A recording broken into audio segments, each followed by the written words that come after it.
I met a mermaid once. She does it. How come you don't do it? So it's been 3 months here on the carnivore diet, and it's like accumulative benefits. Just like John Rose says on his juice fast, he's like, you do it for 90 days and you just keep getting better. So I just want to share with you a couple of keys that I've found. I've made a bunch of mistakes along the way, but I'm dialing it in, and we're just feeling so fantastic, it's getting ridiculous. I love your colon, girl, it's my world. I won't ever make a sound. So first tip, we might as well start with this, because I said I was just gonna do like a 10-day water fast, and I quit after 48 hours, but I felt so good, like it wasn't even draining me. I was worried about what I would break it with. So I didn't want to go like 10 days and then like eat a chicken or something, and then my whole digestive system blows up. So I figure we're gonna do this weekly. So this is my number one tip. 1 meal a day, bring that into your life already, and then every week, a 48-hour fast. You're just skipping one meal. It's easy. You just don't eat for that day. You don't eat your one meal. I didn't lose any strength in my workout.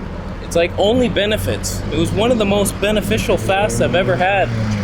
And I don't think it's too draining. Those long-term fasts, they're stressful on the body. It's not like they're not beneficial, but it is a stress. And it's hard to do, and it's like, oh my God, you go through this cycle of depleting down, and then, oh, let's build back up, and then it's so much. Whereas this is like a mini version of that. It's like, all right, just flush out a little bit. You don't lose too much weight or strength or anything like that. So I'm gonna do it every week, and I suggest you do it too. Oh my God. And the daily fast of 23 hours if you can handle it. That's just key. I eat my meal early now, like 10 a.m. if possible, 11 a.m. So the whole rest of the night, I just start feeling so good. I get a little tired for a couple hours, and then we're good to go. All night long, I sleep like a baby, and it's just the energy. Fantastic. I want energy. How do you get it? Teach me how you do that. I want it. I'll do it. You just tell me, I'll do it. Do you eat pig feet? I have one. Should I eat it? If you tell me to do it, I'll do it. Vegetable, please. The second tip is find your fat source. Don't eat too much protein, and find a source of fat. I tried olive oil first, and that clogged my nose up. That's one of the unseen benefits of the carnivore diet. My nose just cleared up, my sinuses. I've been so blocked up for like my whole life, and so that cleared up.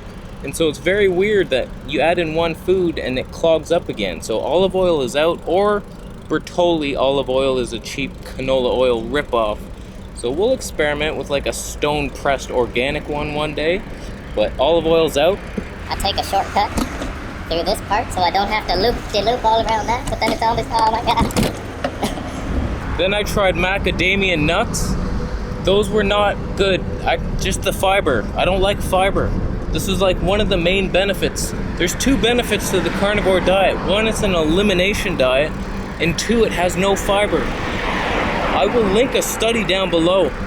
It's not even on the carnivore diet. It's just on people who are constipated, and the best they felt was on the no fiber plan. Even though it was like white rice, fruit juice, it's like, I'm telling you, no fiber is life. If you want fruits and vegetables, juice them. So eating those macadamia nuts, I felt them in there, and I didn't like it at all. It felt exactly like my stomach used to feel on the high-fat vegan diet. And it's just nuts and seeds. This is why you shouldn't attach yourself to any sort of dogma like Whole Foods, plant-based.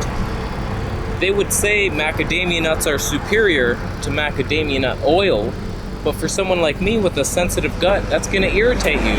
I would be much better off with macadamia nut oil than I would with the whole nut. So it's like, yeah, I know Whole Foods sounds healthier, and if you're eating nothing but macadamia nuts, sure, you're getting lots of nutrition, and there's literally none in the oil, But if you're eating nutritionally dense animal products and you have a little oil for some extra fat, you're good to go. So yeah, those were the 2 fats, and then I finally found my spirit fat, my spirit animal. I'm so grateful. Coconut oil works for me. A lot of people try the butter. I'm not a fan of dairy. It really messes me up, and I'm afraid to even try ghee. I don't know. I'm not gonna try it. So I'm good with coconut oil, and now my fat has increased. Right now I'm on 2 tablespoons a day. So we're just upping that fat percentage, because you want to be burning fat for fuel, not protein. So many byproducts of too much protein consumption, not good. We've made it. I'm going to buy a duck, full-on roasted duck. I've been making all my own meat, just boiling it, boiled chicken, and I've been nauseous. And I'm like, God damn, this sucks. Like, I was getting sick of the diet. Obviously, you get nauseous, you're just like, oh my God, this again? Every night it seems like for at least a couple hours I'm queasy. Haven't thrown up in like 2 or 3 weeks now, but it was a nightmare for a while. And so I've been just going to like the street stands, getting some chicken or rotisserie chicken. They got one lady sells steamed chickens or something. I don't know what it is. It's like not flavored, but it works well with me, and I'm not nauseous anymore, and it tastes so much better. That is ridiculous how good it tastes here. Unbelievable. So we're gonna get a duck. Just as a side note, before we get into our next tip, I like grabbing a big hunk of whatever I'm eating and just no chopping, no utensils. It just channel my inner grok caveman and just like pick up this giant, rip into it like a savage. I'm embracing this. She had a duck and wouldn't sell it to me. I don't understand. This is the second time in Thailand where like I've seen it. I've had my meat and they're like, no, you can't buy that. I'm like, just what? So I'm looking at a duck and she's like, sorry. Alright, so plan B, we find something in our store here. Alright, plan B in full effect. We got a little like half a chicken, some pork chops. I do well with pork. Pork is one of my spirit animals, so we're good. Alright, 3rd tip, don't mess around when it comes to vitamin C. I was having all this pain in my body. My back, the mid-back was getting sore. I'd never felt that pain in my life. My elbows were feeling weird. It felt like bone pain. And I was like, what is this? Do I have scurvy? So I tested it. I bought some vitamin C. First I tried papaya. I just had some papaya, very high in vitamin C. And the symptoms alleviated quite a bit. So I thought that was interesting. So I went to 7-Eleven and I bought a little package of vitamin C. And I'm just taking a little bit. First I ate the whole pack. It was less than like 1,000 milligrams of vitamin C, but I just wanted to saturate my body with it. And I bought another pack and I take like 90 milligrams a day. It's like nothing. I forgot my glasses.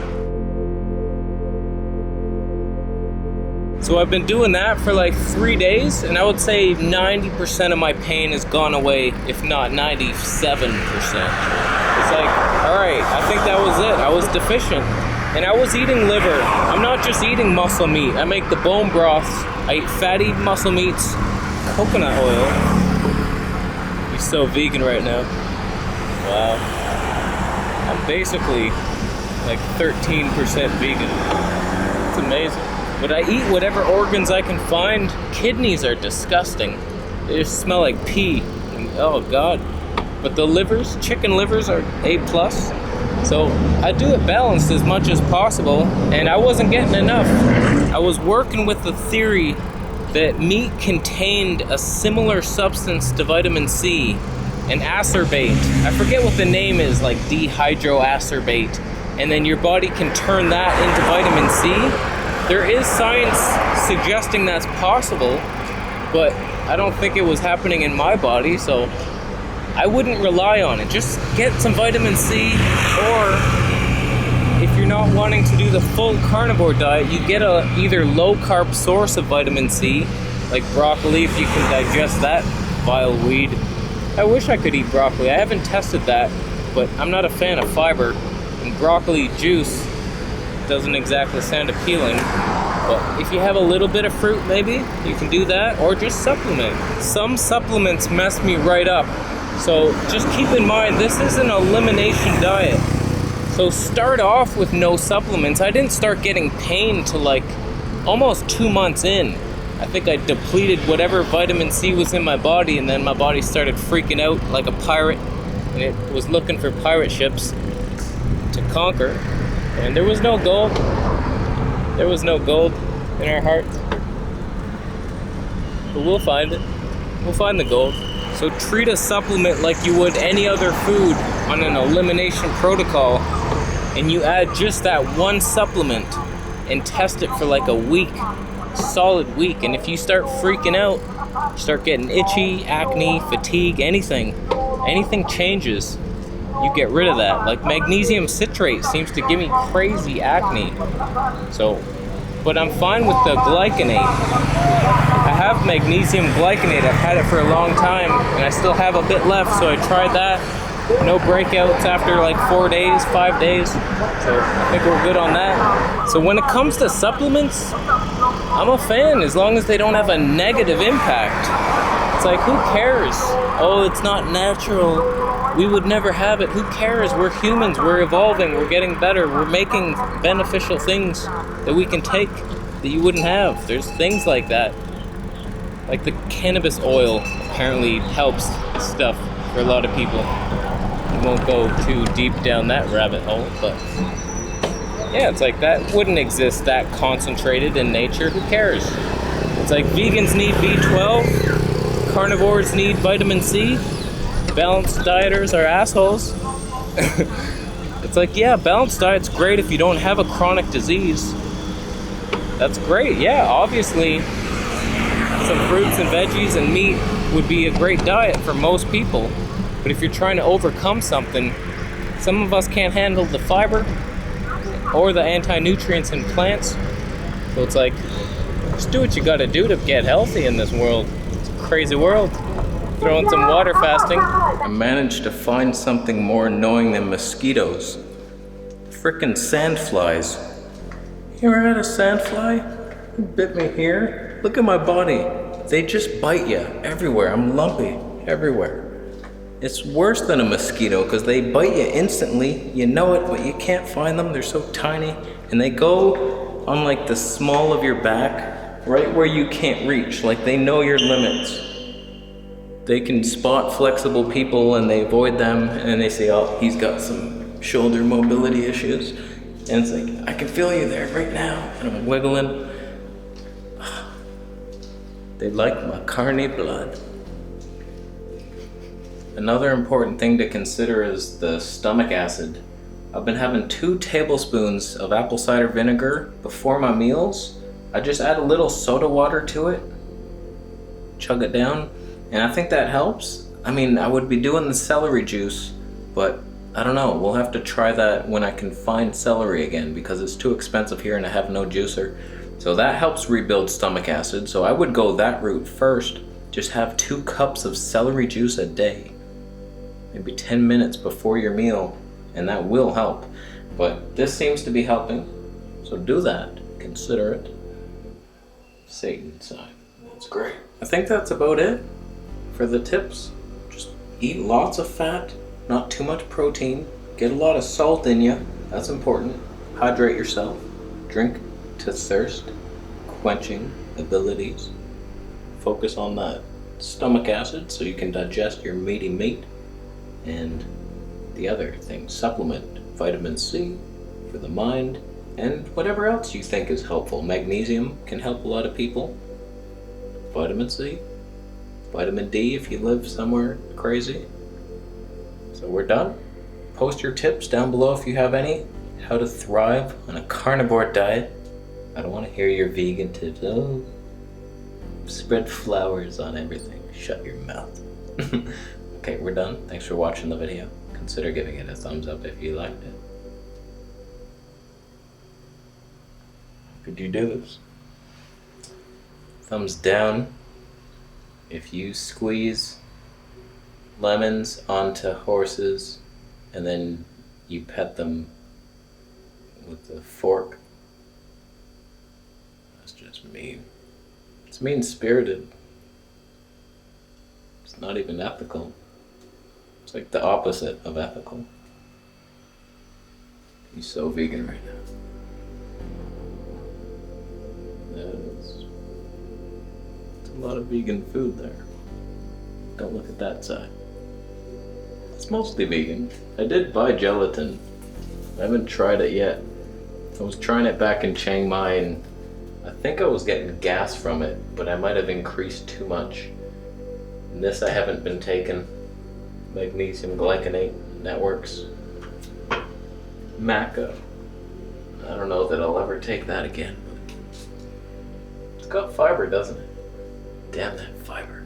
Alright, we're done. If you want to sign up to the Patreon for monthly Q&As, it's a life hack to get around the consultations that cost $100. That's way too much. For my knowledge, not even worth it. So sign up to the Patreon for as little as $1 a month. What? How does he get away with it? Okay, we're done. Subscribe for more videos. I'll see you in the next one.